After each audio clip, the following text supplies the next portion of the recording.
అతిపెద్ద షాపింగ్ ప్రపంచం సిఎంఆర్ మన నిజామాబాద్ లో రాంపోతినేని గారిచే సెప్టెంబర్ 27న గొప్ప ప్రారంభం. బట్టి గారు ఎప్పుడు మాట్లాడినా మాది రైతు ప్రభుత్వం అని చెప్పి ఊదరగొడుతుండే. ఇదేనా రైతు ప్రభుత్వం వ్యవహారం? ఇదేనా రైతులను మీరు సాయం చేసే తీరు? రైతుల కన్నీళ్లు దుడిచే తీరు? మీరు కన్నీళ్లు దుడ్చడం కాదు, కన్నీళ్లు పెట్టిస్తున్నారు. మీరు వరదల్లో ఖమ్మం జిల్లాలో, సూర్యాపేటలో, అదేవిధంగా మహబూబాద్ జిల్లాలో దాదాపు 1,00,000 ఎకరాల్లో పంట నష్టం జరిగింది. వరదల్లో ప్రకృతి వైపరీత్యంలో 1,00,000 ఎకరాల్లో నష్టం జరిగితే వాళ్ళ కన్నీళ్లు తుడిచి ధైర్యం ఇచ్చి ఎకరాకు 25,000 సాయం చేయండి మహాప్రభు అంటే అది చేసింది లేదు. కొత్తగా మీ నిర్వాహకం వల్ల మరో 2 లక్షల మంది రైతులకు పంటలు ఎండబెట్టి ఇవాళ వాళ్ళ కన్నీళ్లు తెప్పిస్తున్నారు. ఇదా ప్రభుత్వం వ్యవహరించే తీరు? ఇదా మీ ప్రభుత్వం యొక్క ప్రాధాన్యత? నేను అడగదలుచుకున్నా. ఈరోజు బీఆర్ఎస్ పార్టీ పక్షాన్ని డిమాండ్ చేస్తున్నాం. గతంలో నేటి రెవెన్యూ మంత్రి పొంగిలేటి శ్రీనివాసరెడ్డి గారు చెప్పిన మాటనే నేను చెప్తున్నా. వరదల్లో నష్టపోయిన రైతులకు ఎకరానికి 25,000 రూపాయలు ఇవ్వాలని బీఆర్ఎస్ పార్టీ డిమాండ్ చేస్తుంది.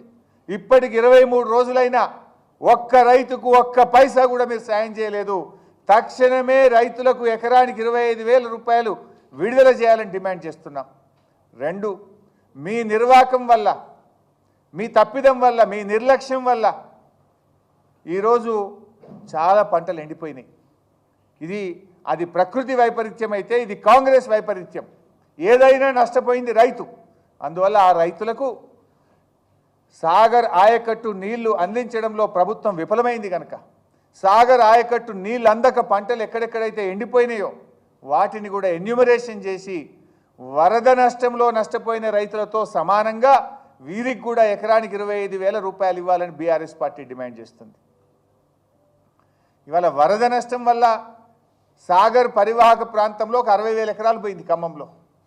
కాంగ్రెస్ యొక్క నిర్వాహకం వల్ల ఇంకో 1,00,000 ఎకరాలు పోయినట్టుగా ప్రాథమిక అంచనా. ఎన్యూమరేషన్ చేయండి. ఇది ఇప్పుడు మీరు నీళ్ళు ఇచ్చినా మీరు ఎప్పుడు ఇస్తారో తెలియదు. ఇప్పటికీ 22 రోజులైంది.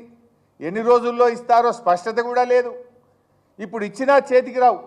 ఈ పొలాలైతే ఇది చేతికి కూడా రాదు. మళ్ళా ఇప్పుడు నీళ్ళు ఇచ్చినా ఇది ఆల్రెడీ అయిపోయింది. ఈ పొలం నీళ్ళు ఇచ్చినా ఈ పొలం మళ్ళీ చేతికి రాదు. ఇది ఎవరి పొరపాటు? కాంగ్రెస్ ప్రభుత్వ వైఫల్యం. దీనికి రైతులకు ఎందుకు శిక్ష పడాలి? వరద నష్టంతో ఏ రకంగా అయితే రైతులు నష్టపోయినారో వారికి ఇచ్చినట్టుగానే కాంగ్రెస్ పార్టీ నిర్వాహకం వల్ల, నీళ్ళు ఇవ్వకపోవడం వల్ల ఎండిపోయిన పొలాలను కూడా ఎన్యూమరేషన్ చేయాలి. వీరికి కూడా వారితో పాటు సమానంగా సహాయం చేయాలని చెప్పి బీఆర్ఎస్ పార్టీ డిమాండ్ చేస్తుంది. ఇకపోతే వీళ్ళది ఇంకొక అంటే వీళ్ళ నిర్లక్ష్యం ఎట్లా ఉంటుంది, వీళ్ళకి చిత్తశుద్ధి లేదనడానికి ఇంకో చిన్న ఉదాహరణ కూడా చెప్పాలనుకుంటున్నాను. మీరందరూ చూశారు, ఆగస్టు 15వ తేదీన ముఖ్యమంత్రి గారు ఖమ్మం జిల్లాకు వెళ్ళి సీతారామ ప్రాజెక్టును ప్రారంభోత్సవం చేసిండు. ఆడ ఇక మంత్రులు, ముఖ్యమంత్రి గారు ఒకరికి మించి ఒకళ్ళు డైలాగులు కొట్టారు. ఇక సాగర్లో నీళ్లు రాకపోయినా, కృష్ణానదిలో నీళ్లు లేకపోయినా సీతారామ పనులను పూర్తి చేసినాం. 70 రోజుల్లో చేసినాం, 80 రోజుల్లో చేసినాం.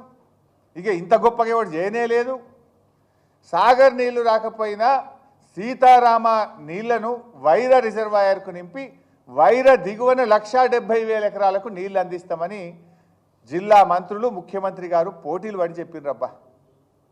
మరి ఇప్పుడు 22 రోజుల నుంచి ఏం చేస్తున్నారు? ఆల్రెడీ స్విచ్లు ఒత్తుతురి, శాల్వలు కప్పించుకుంటారు, పూలు జల్లించుకుంటారు, సప్పట్లు కొట్టించుకుంటారు. మరి పైన ఇప్పుడు పాలేరు కింద కాలువ దిగిపోయాయి. 22 రోజుల నుంచి సీతారామ మోటార్లు ఆన్ చేసి వైరా దిగువన 1,70,000 ఎకరాలకు నీళ్ళు ఇవ్వచ్చు కదా, ఎందుకు ఇస్తలేరు? అంటే ఎక్కడ పనులు పూర్తి కాకుండానే సీతారామ మోటార్లు ఒత్తి డ్రామాలు చేసిండ్రా? లేదు రైతులకు నీళ్ళు ఇవ్వడం మీకు ఇష్టం లేదా?